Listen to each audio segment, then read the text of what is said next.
deal-making and compromise, and left government after a ceasefire went into effect in Gaza in 2018. It shows he's not afraid to break with his right-wing ideological bloc, particularly when it comes down to his secular ideals too. Lieberman has for some time sought policy to end exemptions for ultra-Orthodox Jews serving in the Israeli military. We want to form a government in which it would be clear that there would be no compromise in the Haredi draft law, not a comma or a full stop in it. It's not something we hide. The very nature of Israeli politics means coalitions are often fragile. Lieberman's presence in one often drags its politics further to the right, and outside one, he brings considerable sway to the Knesset's opposition. John Lydon, what does Avigdor Lieberman represent? He represents many things. He's a security hawk. I mean, if you're going to sum him up in a very sort of pithy phrase, it'd be like he doesn't like Arabs and he doesn't like Haredim.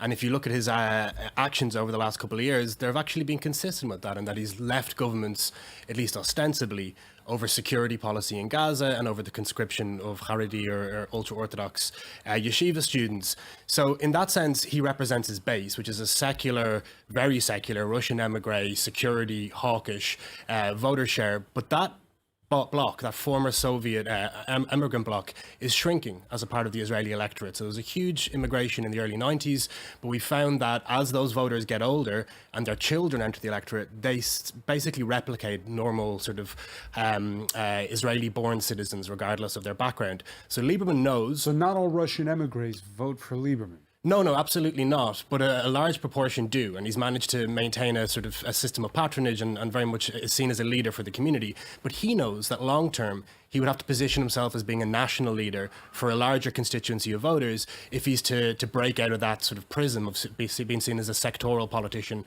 rather than a national one. I think that explains some of his action. He's made a bet that in the post-Bibi era, we're probably going to be coming to at some point soon, being seen to be strong and to make this statement on ultra-Orthodox conscription. And don't forget, Yair Lapid won 19 seats, with this being his main agenda item in 2013. There's voters there. So doing so on this issue lets him stake a claim and potentially build a new base for the year to come. Do you agree with that, Gil Mihaly? Absolutely. What we are seeing here is the eruption of the hidden agenda. The hidden agenda is, of course, Bibi Netanyahu's problems with the law. Almost everyone estimates that he will not survive 2019. But then why did they agree to go into coalition talks if the others feel uncomfortable? Lieberman? Lieberman played the game. He made his position. He probably didn't want to negotiate. The idea was who will take the fall. What Netanyahu said in his first public appearance after the vote, he said that Lieberman is a leftist and that it's his fault. This is the game now.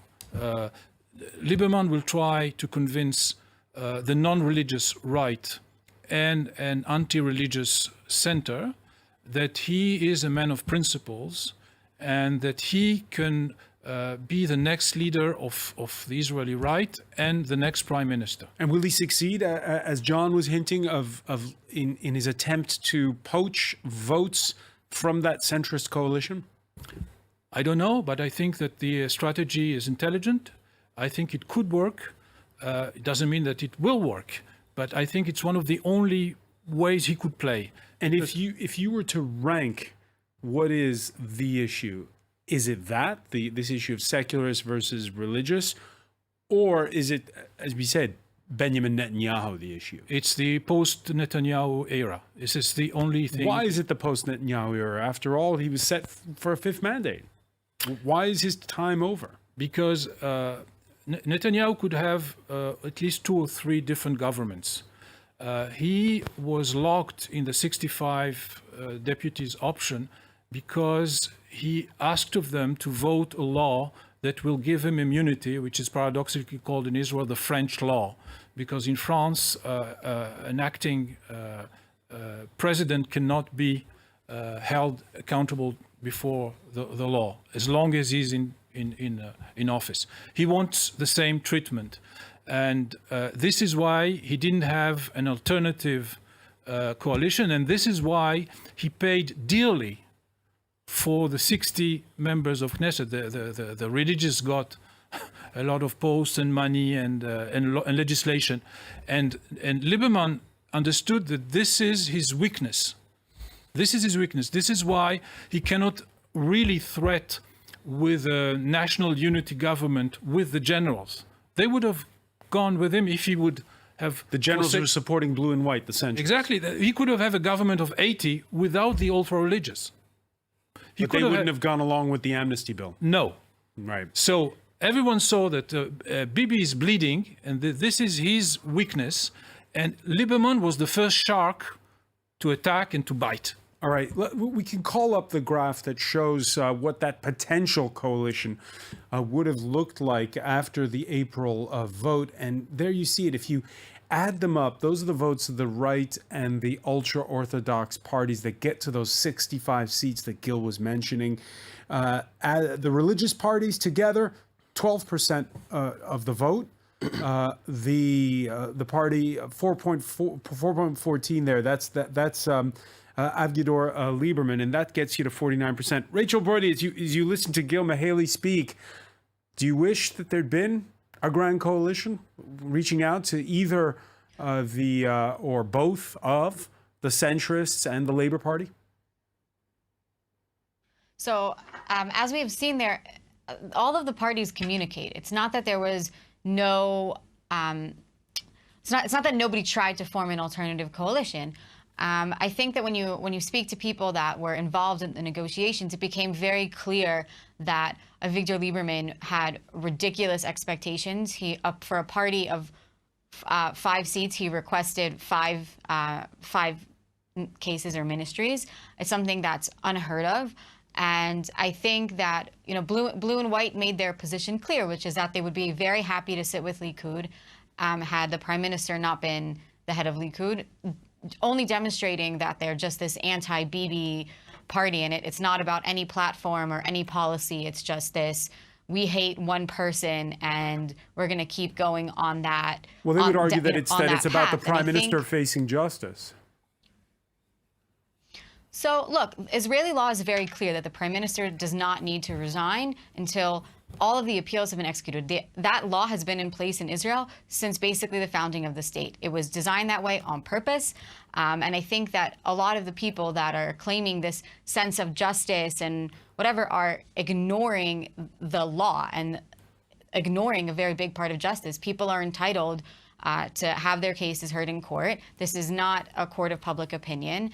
And the cases are not so clear. And the prime minister is entitled to the presumption of innocence. So looking forward, Haggai Matar, what's this campaign going to be about? Well, obviously Netanyahu is in a fight for his life. Now, as you were saying before, there are sharks all around. Everybody understands his weakness. Everyone understands that there's not much of a chance that he will continue being the prime minister. However, the very first polls coming out this evening in the different television channels here show that the next Knesset will look very much like the one that was just voted in. We're looking at minor changes, a few seats here and there to the different parties, but basically things are going to look very much the same, which makes sense. If we have 2 sets of elections set apart by about 4 or 5 months, people don't change their minds, and it looks like the next Knesset will look the same. All right, so if they do it all over again, very brief. I think is worth noting. Sure. Go ahead. Is that it's also a question of which of the smaller parties will or will not run again. And, if the New Right doesn't run or Feigelin's party doesn't run, that can drastically shift the dynamics of the result. So I think it is important to note that there are smaller parties that haven't said that they're going to run again. All right, a lot of time between now and September 17th. When we come back, we're going to take a look at how this impacts more broadly Israel going forward and how Israel is changing. Stay with us. It's the France 24 debate.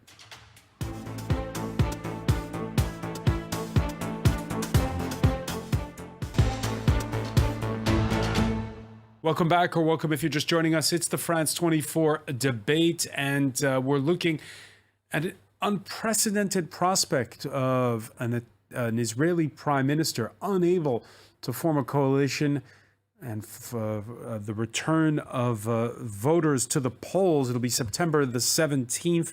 We're talking about it with Rachel Broyde, Likud campaigner, who joins us from Jerusalem, from Tel Aviv. Haggai Matar, executive director of 972 magazine. We're also joined by Gil Mahili, editor-in-chief of Causeur magazine, and John Linden, the Europe director of the Alliance for Middle East Peace. We were talking before the break about the divide over whether or not the ultra-Orthodox should serve in the military. They're a growing force. One recent survey by Israel, the Israel Democracy Institute, puts their birth rate at 6.9 children per woman. More from Yena Lee. It's an Israeli institution. Most women and men are obliged to serve in the Israeli Defense Force for 2 to 3 years. Israel's founding father, David Ben-Gurion, created an exception for ultra-Orthodox Jews known as the Haredim, leaving them to study sacred texts. At the time, the rule applied to around 500 yeshiva students. Fast forward almost 7 decades, and the Haredi population topped 1 million people, representing some 12% of Israelis. In September 2017, Israel's High Court declared the exemption unlawful, ordering the government to make new legislation. The demand, though, is easier said than done. Israel's various political parties don't see eye to eye on if, when, and how many Haredim should enter the army. The country's proportional representative system has also seen the rise of ultra-Orthodox politicians. They're lobbying for greater rights to preserve their way of living, and many are already playing kingmaker in legislative elections. But it's not just enlistment that's on their minds. Ultra-Orthodox leaders have been pushing to close and boycott businesses that operate on the Sabbath. Some rabbis even prone the use of DNA tests to verify the Jewishness of new migrants coming from the former Soviet Union. Once on the fringes of Israeli society, their influence is expanding. Haredim are a growing minority. According to Israel's Statistics Office, ultra-Orthodox Jews could represent 1/3 of the country's population by 2065. Well, for more, we can cross now to filmmaker Amos Gitai, who joins us from Charleston in the United States. Thank you for being with us here in the France 24 debate. Pleasure. Your latest film, A Tramway in Jerusalem. 20 years ago, you presented at the Cannes Film Festival Kadosh, about 2 women in the Haredim community. What's changed in those 20 years? There is a resurgence of the impact of ultra-Orthodox on the Israeli politics. And in a way, it's a division from the original project of Israel, which, as you may know, was a secular project. Actually, the ultra-Orthodox were hostile to the project of creating a Jewish state. They thought that we have to wait for the rebirth of the Messiah. And so the original project of contemporary modern Israel, which was created more than 100 years ago, when my grandparents immigrated 1905 to Palestine, was a project of creating a modern Jewish state, secular, separation of church and state, of religion and state. This has not happened. Ben-Gurion already, when the state was created, did kind of a big remise, big kind of gesture towards the ultra-Orthodox and allowed them to have a separate education system, separate financing for their institution. They have been grown because these communities obviously produce a lot of children.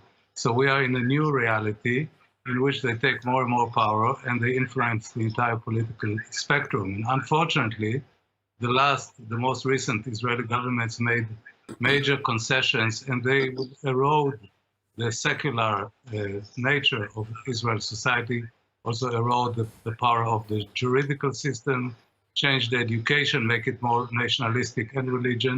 And these are long-term hazards which this regime is creating. So we're going to see how this will develop with the new elections. And Avigdor Lieberman, for you, is he an unlikely champion of secular values? He's grabbed the limelight this Thursday. I mean, he said this morning something that I'm surprised that nobody from the left dared to say, but finally somebody said that the cult of personality of Mr. Netanyahu is reaching a kind of a spectacular dimensions, and Israel should preserve some sort of democratic structure. This was, we could not have predicted that this text will come from Lieberman, but somebody had to say it, you know.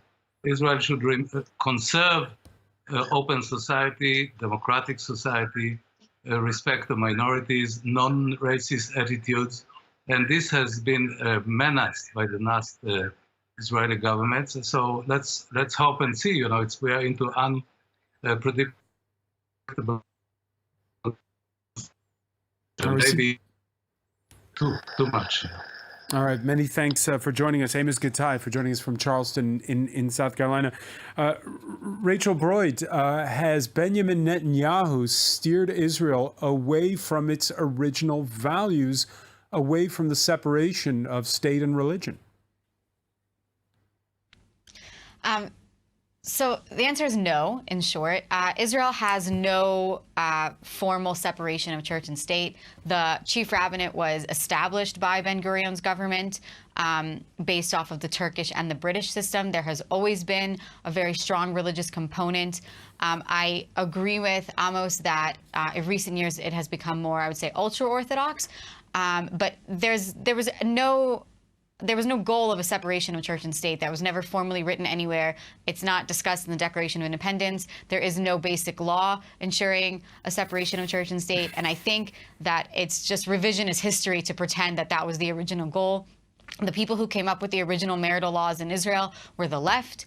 It was Ben-Gurion's party. It was not the ultra-Orthodox right-wing parties in 1948. It just wasn't. And I think that Israel is at a crossroad where they need to balance between the minorities, the religious minorities, the secular minorities, different groups. Israel is facing, I would say, an internal conflict in terms of how they want to balance each group's needs. But I just don't buy into that argument that everything that's wrong with Israel is because of the ultra-Orthodox. I think that the ultra-Orthodox. Well, hold on a sec. That's not the claim here, Rachel. Just there are these issues though that come up more and more.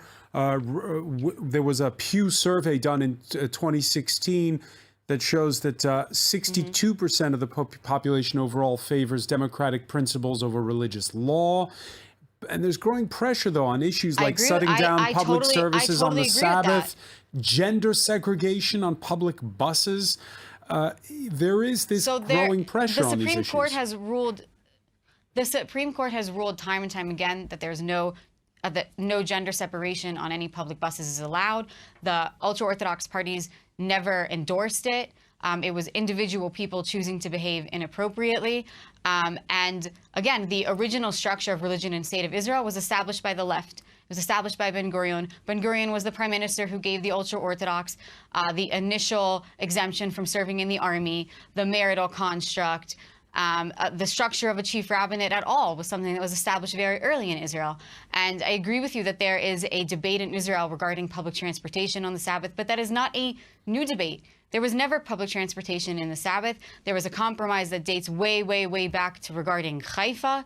But there was never any formal separation of religion and state. There has been no actual legal change here. There has been policy structures regarding supermarkets that want to be open on the Sabbath, regarding certain private education.